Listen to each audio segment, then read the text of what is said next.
My return to UFC content was inevitable. I have returned to talk about UFC, and we are going to talk about Ian Machado Gary. Right, Ian Machado Gary. Okay, let's just. Okay. So, got signed from Cage Warriors, was the Cage Warriors champion, and very quickly Ian Gary rose to prominence in MMA, in the UFC, because he's a very good fighter. He's got very good skills, striking's good jiu-jitsu, all around very good martial artist. And his first sort of introduction into the public eye, into the sort of sphere of being in the UFC was when he won, I think it was against Jordan Williams, way back in the day, in the early sort of 2021, 22, I can't really remember. But he came on the mic and he said, he had a very good, he was very, people enjoyed what he said. People sort of liked him. I remember, if you remember this, right, then you've been a part of MMA for a while. There was a meme going around when Ian Gary and Khamzat Chimaev first burst on the scene. They were very sort of, Khamzat Chimaev obviously had much more of a meteoric rise because of the way he was doing things. It was McGregor-esque, but Ian Gary sort of a more slower trajectory. But there was a meme going around. We have a nice Conor McGregor and we have an evil Khabib. That has gone on to sort of not been the case. Khamzat Chimaev sort of likes to... this isn't about Khamzat Chimaev. Anyway, so everyone people used to like Ian Gary, okay? And what changed? What happened with Ian Gary? Well, a few things happened. His wife was video recorded, not with another man. No, I'm joking. But it was video recorded... basically in sort of a room with Ian Gary, and they were thinking of different ways to sort of, at the time they had a fight booked against Jeff Neal, so they were thinking of different ways to get into Jeff Neal's head. And they had t-shirts made of Jeff Neal's mugshot from when he was arrested, and they had t-shirts made and it was Jeff Neal with the mugshot on. And people didn't really like that because he's sort of bringing up something from Jeff Neal's past that was a long time ago, and they thought it was disrespectful. So he rubbed people up the wrong way there. Then it came out after him having a go at a lot of fighters. And when Ian Gary started his career, he was much more sort of like trying to be a bit more like McGregor, trying to play the mind games a little bit. And it was working to a degree. But his girlfriend got involved and people saw that and all of this. And then it came out about the book. His girlfriend had made a book back in the day. I'm talking like 2012. When Ian Gary was just a young boy, just a kid. Just a teenager. She made a book on how to be a wag. And a wag is like a woman who's with someone of, a sportsman. Someone of like high caliber. Stuff like that. So she made a book, and it was just a joke thing, apparently. And Ian Gary obviously was slated for that. It's like, you fell right into a trap, mate. And a lot of the things sort of came out, and how much truth there is to any of the stuff that came out about Ian Gary, I don't actually know. But basically, essentially, everyone just sort of said that he was a cuck. He was Mr. Cuck. He sat in the corner of the room with a Sprite, sucking on a lolly while he watched his wife get absolutely doinked by whoever the fuck wanted to do it. Now, that's obviously alleged, and that's not like... Do you know what I mean? Like, I am not here to sort of go, oh, yeah, that's definitely what happened, because I wasn't in the room, I wasn't in the chair. And Ian Gary was, and Ian Gary knows. But listen, I'm not trying to bully someone, because, obviously I'd never bully Ian Gary, beat the fuck out of me. But that is the thing with Ian Gary, right? He has everything. He has a good-looking girlfriend. He's tall. He's a fantastic fighter. He's hard as fuck. But he's just using it in all the wrong ways. And you're in a sport, at the end of the day, MMA, which is full of, like, a lot of dudes who just have sort of a high level of testosterone and don't want to hear a lot of fucking bullshit. And he just can't help but keep spewing bullshit. And I know I talk a lot of shit, do a lot of fucking stupid shit. I'm a dickhead. I do a lot of fucking dumb shit. There's nothing about me that hasn't already been said. Okay, so before you come in and comments like, listen, I know I'm a dickhead. And I don't try and pretend I'm not a fucking dickhead. Okay? So Ian Gary, yeah, needs to stop pretending he's not a dickhead. That is what Ian Gary's problem is. He's pretending he's not a dickhead. He's a dickhead.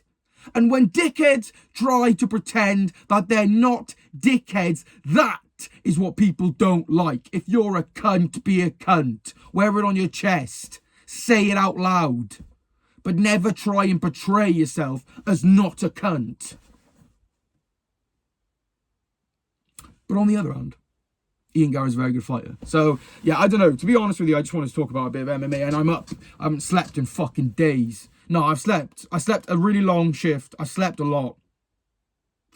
I slept 18 hours. No, I went to bed 10 o'clock, mate. 18 hours sleep. Went to bed 10 o'clock. 18 hours. Woke up the next day. What the fuck is going on? Where the fuck am I? Had 2 different dreams of being abducted. One by a nonce. One by an alien. A nonce-alien. But I don't know why I'm talking about that. But yeah, I just want to talk about UFC. Obviously, you got Ian Gary is going to fight Islam Makhachev very soon, next month soon. And let's be honest here. This is the only time I think the collective has ever wanted a Dagestani to win, who are not Muslims. If you are not a Muslim, you usually don't want, and it's got nothing to do with, I'm not even, do you know what I mean? It's not religion. Okay, I'm going to rephrase this because what I said might have been mildly offensive and I don't actually want to cause offense. If you are part of the Boys and Co, you don't want to see Islam Makhachev win a fight. It's just, he could have the best fucking fight ever. And you do not want to see that as a Boys and Co. If you know what that is, you don't want to see that happen, okay? But this is the only time in history a Dagestani fighter has ever had the masses with him. Okay, Khabib, you had all the Conor fans against Khabib. Khabib, great fighter, much respect, whatever. Okay, we can do this all day long. Oh, I like this guy and I got a lot of respect for this guy. Shut up, okay? Set your fucking stall out. I want the lads from fucking the English-speaking dudes and I want them to win. But that's because I can relate to them and I know what they say. So, you know, it is what it is. I'm not a hater. But I am an Islam Makhachev fan for this fight. Only because if I have to sit there and listen to Ian Gary talk about a collective fighter, I can't even do it. I'm not even gonna, do you know what? I'm not even going to bother doing it because I'm shit. You've got to break the cycle. No, I can't do it. You've got to break the cycle. No, fuck. Anyway, you've got to break the cycle. And I just don't like Ian Gary. No, it's not that I don't like him. I just think Ian Gary needs to reframe how he's fucking doing all this shit. And he just needs a little bit more of just be yourself. It feels like he's always trying to portray to a certain audience. I just feel like he should just be himself. I also feel like his girlfriend, to be fair, like that was ages ago now, you know, it is what it is. But yeah, I'm going off the Ian Gary stuff now. I'm just chatting shit. What else is there interesting in MMA? I mean, Brian Ortega's had a fight booked against Moicano. They fought before at 145. I don't care. Nothing about this fight. To be honest with you, I don't really enjoy Brian Ortega. Some of the stuff he says, you just sort of, this is coming from me. There's some of the stuff he says about sort of like the eagle shedding his beak. I don't fucking understand where he's coming from. He's had some good moments, but there always seems to be something with Brian Ortega, like he's an injury before the fight, or his weight cut has been horrible, or he said something, and it's just like, there's always something with Brian Ortega. I like Moicano. He's obviously, you know, Moicano's good, but he's top 15. He's top 15 at a push top 10, but he's not amazing. He's not like fucking, you know, he's not amazing. So it's like, yeah, I suppose if Brian Ortega, but like at this point with Brian Ortega, like how old is he? He's got to be 34. He's got to be 34, mate. And like the wars he's been in, he hasn't won the belt. To be honest with you, I don't care. But anything else going on party? Will Tapturo ever be the same? No, Tapturo. I don't know, mate. I don't know. UFC's pretty fucking wank. to be honest with you. I just can't believe Ulberg's champion. Just didn't want Ulberg to be champion, to be honest with you. Now I think Yuri Prochazka's chinny. And I didn't think Yuri Prochazka was chinny before, because obviously the losses he had were Alex Pereira. So, but now I just think, do you know what? If you've got decent power on you at that weight, you could probably chin him. And that's sad to say, because I fucking love Yuri Prochazka. But you could probably chin him, to be honest with you. If you're someone in the top, and I know this is going to be, people are going to hate on this, but if you're in the top 15 and you're a power puncher, you can knock Yuri Prochazka out. I genuinely believe that. And Yuri Prochazka, you're going to say, oh yeah, he's been in loads of wars and they haven't knocked him out, and Khalil Roundtree couldn't knock him out and all this stuff. Like, listen, I think there's like, you can only get fucking hit and knocked out so many times. And Yuri Prochazka's been knocked out 3 times brutally. He is out multiple times. He's been out. Okay? There's a clock. And his clock is fucking ticking. So I wouldn't be surprised if, like, Yuri Prochazka fought someone who was maybe on the come up. Like, I think Paulo Costa could chin him. And Paulo Costa is a bit of a known for pillow hands. But I think Paulo Costa could chin him. But I don't know. Anything else interesting? Mohamed Makhachev, that's a name I haven't heard for a long time. It's just come to my brain right now. Why haven't they re-signed him? There's a fucking... I mean, actually, do you know what? Flyweight has actually recently just got loads of good fighters, so maybe they don't need him, but it was compelling because he sort of like... He did trash talk. I know his fights were crap, but it was the opportunity, you know, whenever you get a trash talker, you get someone who's a little bit of a dickhead. The possibility of them losing, it's like the Jake Paul effect. You just want to see them lose. So I think the UFC don't fucking help themselves sometimes, because you've got fighters that the collective want to see lose. And you could make so much money off of just putting the fighters that people don't like in with people who are way better than those fighters. Like, it's kind of dumb that they just like, oh, this guy's a dick. Well, if he's a dickhead, give him some fights that are tough and see if he can come through them and build him. Like, the UFC are so, like, Dana White, he doesn't have any, like... For someone who's made so much money, he has no fucking clue about promotion at all. Like, if anything, maybe he does have a clue about promotion, but he's lost that fucking spark. Do you know what I mean? When they were first starting up, yeah, the Ultimate Fighter, you know, he was pouring money into it, fucking Ultimate Fighter. The promotion for McGregor versus Aldo, it was all fucking clean, crisp, really cool. And he's completely taken his foot off the fucking gas as Dana White. He don't do fuck all anymore. You know, if you want Ultimate Fighter to succeed, yeah, and this is the reality of it. How much you can do these days, but you know, these people, they fucking sign up to do it. So if you're going to sign up to do it, you may as well make it interesting. Give the fucking fighters alcohol. And you're going to say, oh, you want to give loads of boys, I just watch them fight. Yeah, I just want to give them a load of alcohol and watch them. Fucking duh. That was the whole point of the Ultimate Fight. That's why it was interesting.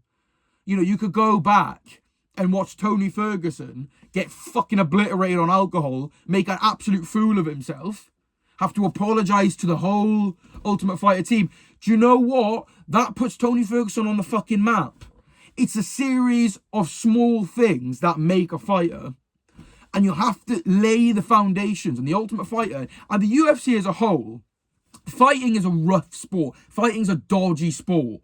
You need to have those characters doing, like, it's just like, you're expecting these guys who are punching fucking shit out of each other to be these clean, crisp athletes who don't do anything wrong. Do you know why fucking football interviews are so fucking boring? Because if they say anything slightly politically incorrect, they will get fucking hounded. So you just get with, and I'm talking UK football, I don't know about American football, and you just get fucking robotic interviews. Yeah, it was a good 90 minutes, but my team, you know, we could have done better in the... Boring shit. That's why I gravitated towards UFC. Because it's fucking sick. It's class. It's rude. It's fucking, I know that sounds, but it's violent. And it's fucked up, but it's funny. And that's why I gravitate towards UFC. I used to fuck guys like you in college.